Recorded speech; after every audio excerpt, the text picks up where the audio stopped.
कामाख्या मंदिर असम की Guwahati railway station से 10 किलोमीटर दूर नीलांचल पहाड़ी पर स्थित है और इस मंदिर को 52 शक्तिपीठों में से एक माना जाता है। यह सबसे पुराना शक्तिपीठ है। इस शक्तिपीठ की कहानी बहुत ही रोचक है। पौराणिक मान्यता के अनुसार जब एक बार देवी सती अपने पिता द्वारा किए जा रहे महान यज्ञ में बिना न्योता के शामिल होने जा रही थी, तब उनके पति भगवान शिव ने उन्हें वहां जाने से रोक दिया। इसी बात को लेकर दोनों में झगड़ा हो गया और देवी सती बिना अपने पति शिव की आज्ञा लिए हुए उस यज्ञ में चली गई। जब देवी सती उस यज्ञ में पहुंची तो वहां उनके पिता दक्ष प्रजापति द्वारा भगवान शिव का घोर अपमान किया गया। भगवान शिव को अपशब्द कहे गए। अपने पिता के द्वारा पति के अपमान को देवी सती सहन नहीं कर पाई और उन्होंने वहीं पर अपना आत्मदाह कर लिया। जब ये बात भगवान शिव को पता चली तो वो बहुत ज्यादा क्रोधित हुए और उन्होंने दक्ष प्रजापति से प्रतिशोध लेने का निर्णय किया और उस स्थान पर पहुंचकर उन्होंने अपनी पत्नी के मृत शरीर को निकालकर अपने कंधे में रखा और अपना विकराल रूप लेते हुए तांडव शुरू किया। भगवान शिव के गुस्से को देखते हुए भगवान विष्णु ने अपना सुदर्शन चक्र छोड़ा, जिससे देवी के शरीर के कई टुकड़े हो गए, जो कई स्थानों पर गिरे, जिन्हें शक्ति पीठों के नाम से जाना जाता है।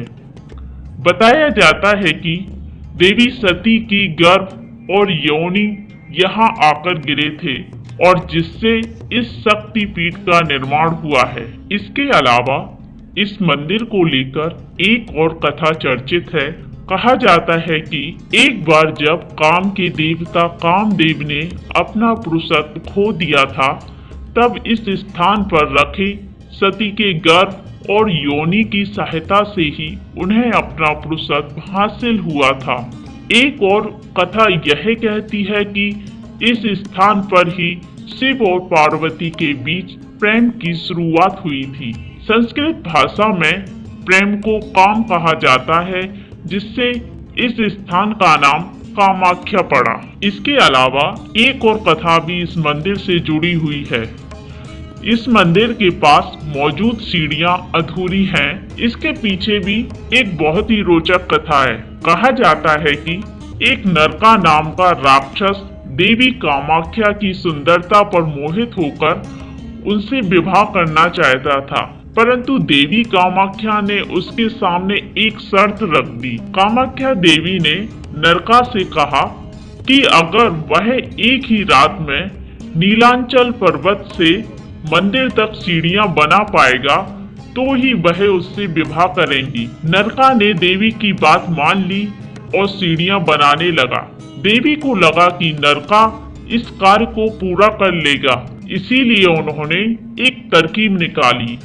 उन्होंने एक कौवे को मुर्गा बनाकर उसे भोर से पहले ही बांग देने को कहा। नरका को लगा कि वह शर्त पूरी नहीं कर पाया है, परंतु जब उसे हकीकत का पता चला तो वह उस मुर्गे को मारने दौड़ा और उसकी बलि दे दी।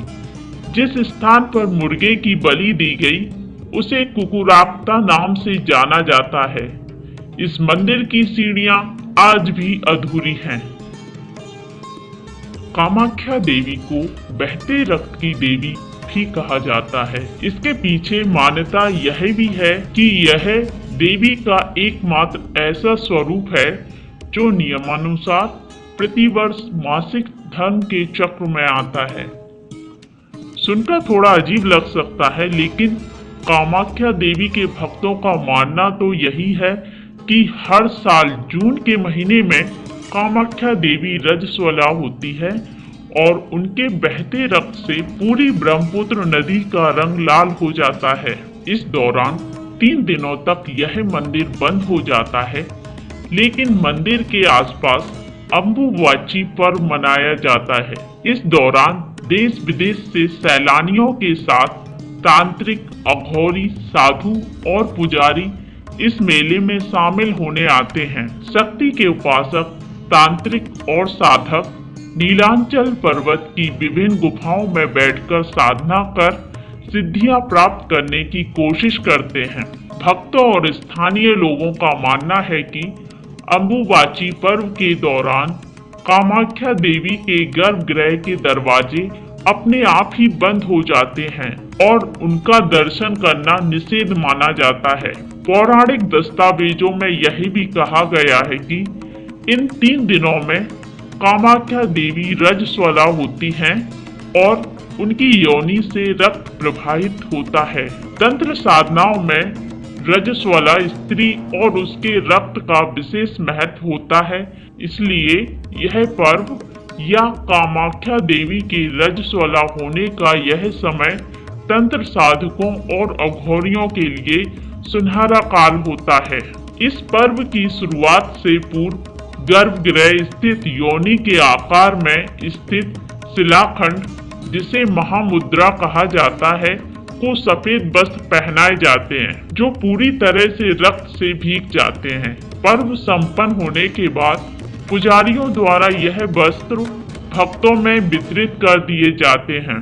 बहुत से तांत्रिक, साधु, ज्योतिषी ऐसे भी होते हैं जो यहाँ से वस्त्र ले जाकर उसे छोटा छोटा फाड़कर मनमाने दामों पर उन वस्त्रों को कमिया वस्त्र या कमिया सिंदूर का नाम देकर बेचते हैं। देवी के रजस्वला होने की बात पूरी तरह आस्था से जुड़ी हुई है। बहुत से लोग यह भी मानते हैं कि इस पर्व के दौरान ब्रह्मपुत्र नदी में बहुत मात्रा में सिंदूर डाला जाता है, जिसकी वजह से नदी लाल हो जाती है। तो कुछ लोग यह भी कहते हैं कि यह नदी बेजुबान जानवरों की बलि के दौरान उनके बहते हुए रक्त से लाल होती है। इस मंदिर में कभी मादा पशु की बलि नहीं दी जाती। दोस्तों, तो यह थी आज की हमारी कामाख्या मंदिर की जानकारी। आज के लिए बस इतना ही। अगर आपको हमारा ये वीडियो पसंद आया हो तो इस वीडियो को लाइक और शेयर जरूर करें और हमारे इस चैनल को सब्सक्राइब करना ना भूलें। इस वीडियो को देखने के लिए आपका बहुत बहुत धन्यवाद।